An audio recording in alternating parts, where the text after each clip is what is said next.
मेरा नाम जया चतुर्वेदानी है और मैं बिलासपुर छत्तीसगढ़ से हूँ। मैं अपनी गवाही आप लोगों को बताना चाहती हूँ, शेयर करना चाहती हूँ आप लोगों से। मैं हिंदू परिवार से हूँ और बीते कुछ वर्षों में, कुछ सालों पहले मैं बहुत ज़्यादा बीमार पड़ गई थी। मेरी तबीयत बहुत ज़्यादा ख़राब हो गई थी और हर जगह मेरे माँ बाप ने इलाज कराया, कभी ये हॉस्पिटल, कभी वो हॉस्पिटल, कभी यहाँ कभी वहाँ। उसके बावजूद भी कोई आराम नहीं मिला। मेरी हालत दिन ब दिन बिगड़ती जा रही थी, पर मुझे कोई आराम नहीं। मेरे शरीर पे इतने इंजेक्शन लगे, हर डॉक्टर ने अपने अपने हिसाब से, अपने अपने तरीके से इलाज किया मेरा, पर मुझे कोई आराम नहीं। मतलब मैं जो भी खाती थी वो मेरे पेट में नहीं ठहरता था, वो उल्टी हो जाता था, कुछ भी नहीं ठहरता था। तो इंसान खाएगा नहीं, पिएगा नहीं तो उसकी क्या हालत होगी, बताइए आप मुझे। 1 साल से मैं बिस्तर में पड़ी हुई थी। हॉस्पिटल दिखा दिखा के हम थक गए थे मेरे घर वाले, पर मुझे कोई आराम नहीं मिला। उसके बाद फिर हम गरीब परिवार से हैं, हमारी इतनी हैसियत नहीं थी कि हम अपोलो के डॉक्टर में इलाज कराएं। मेरे माता पिता के पास इतने पैसे नहीं थे कि अपोलो हॉस्पिटल में वो मुझे लेकर जाते, पर फिर भी कैसे भी करके, इधर उधर व्यवस्था करके, कर्ज करके मेरे माँ बाप मुझे अपोलो के हॉस्पिटल में लेकर गए। फिर वहाँ मेरा ट्रीटमेंट चला, उसके बावजूद भी मुझे कोई आराम नहीं। बिल्कुल मेरी हालत गिरती जा रही थी, गिरती जा रही थी, गिरती जा रही थी। डॉक्टर भी हैरान हो गए थे कि वो समझ ही नहीं पा रहे थे कि मुझे हुआ क्या है, क्यों इसके पेट में कुछ ठहर नहीं रहा है। वो इलाज कर कर के थक गए थे वो, पर वो मुझे ठीक नहीं कर पा रहे थे। मेरी हालत बहुत बिगड़ती चली गई। इंसान खाएगा नहीं, पिएगा नहीं तो उसकी हालत क्या होगी, आप यकीन नहीं करेंगे। मैं हड्डी का ढांचा बन गई थी, सूख कर हड्डी का ढांचा बन गई थी। मेरा वजन 25 किलो का हो गया था। खराब होती चली गई, मैं दिनों दिन और ज़्यादा कमज़ोर होती गई। मैं एक हड्डी का ढांचा हो गई थी, मैं बिस्तर में पड़ गई थी।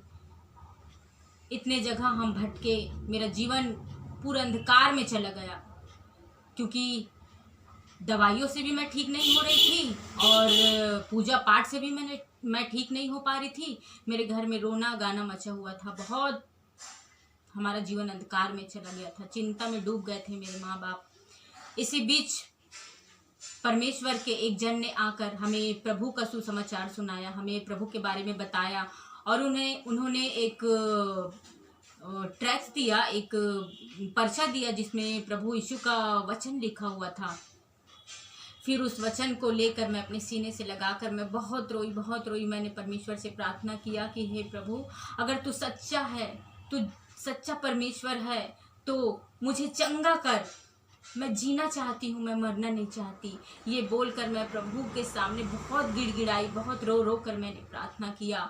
मैं सब तरफ से हार गई हूँ प्रभु, इस संसार से मैं हार गई हूँ। मुझे डॉक्टर भी नहीं बचा पा रहा है, मुझे कोई नहीं बचा पा रहा है। झाड़ फूक भी हो गया, पूजा पाठ हो गया, पर कहीं से मुझे कुछ आराम नहीं मिल रहा है। मैं और मृत्यु की तरफ चली जा रही हूँ, मौत की तरफ।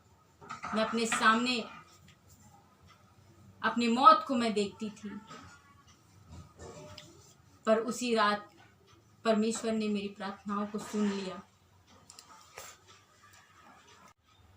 हम गरीब परिवार से हैं, मेरे माता पिता के पास इतने पैसे नहीं थे कि हम अपोलो जा सके मेरे इलाज के लिए, पर कैसे भी करके मेरे मम्मी पापा ने इधर उधर कर्ज किए, पैसे का व्यवस्था किए और अपोलो हॉस्पिटल मेरे को लेकर गए।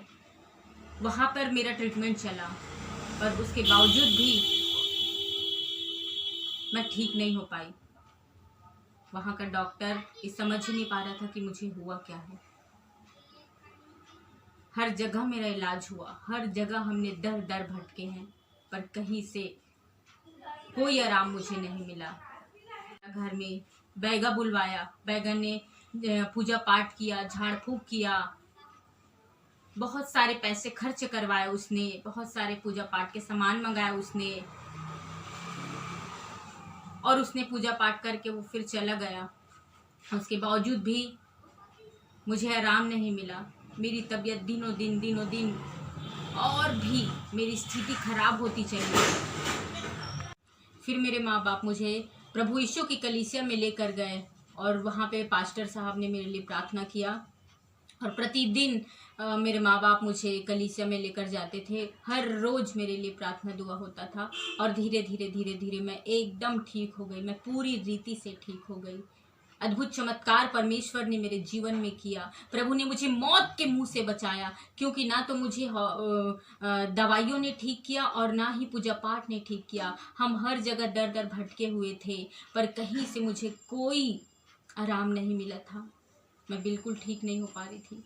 पर जहाँ पर हमने बहुत सारे पैसे खर्च हुए, हमारे लाखों रुपए हमने खर्च किया, पर प्रभु यीशु की प्रार्थना से मुफ्त में प्रभु यीशु ने मुझे चंगा किया। उसने मेरी प्रार्थनाओं को सुना।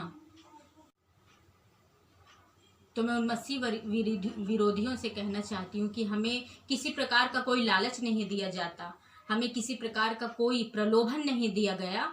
हम अपनी मर्जी से हम प्रभु यीशु मसीह की कलीसिया में हम जाते हैं और प्रभु पे विश्वास करते हैं, क्योंकि प्रभु यीशु की कलीसिया में जाने से और प्रार्थना करने से हमारी समस्याओं का हल होता है और हमारी बीमारियां दूर होती है, हमारे दुख दर्द दूर होते हैं। इसलिए हम प्रभु के पास हम जाते हैं, और संविधान के अनुसार संविधान ने हमें ये स्वतंत्रता दी है, ये आज़ादी दी है कि कोई भी मनुष्य किसी भी धर्म को वो मान सकता है अपनी इच्छा के अनुसार। तो हम अपनी इच्छा के अनुसार हम जाते हैं और प्रभु यीशु पर विश्वास करते हैं।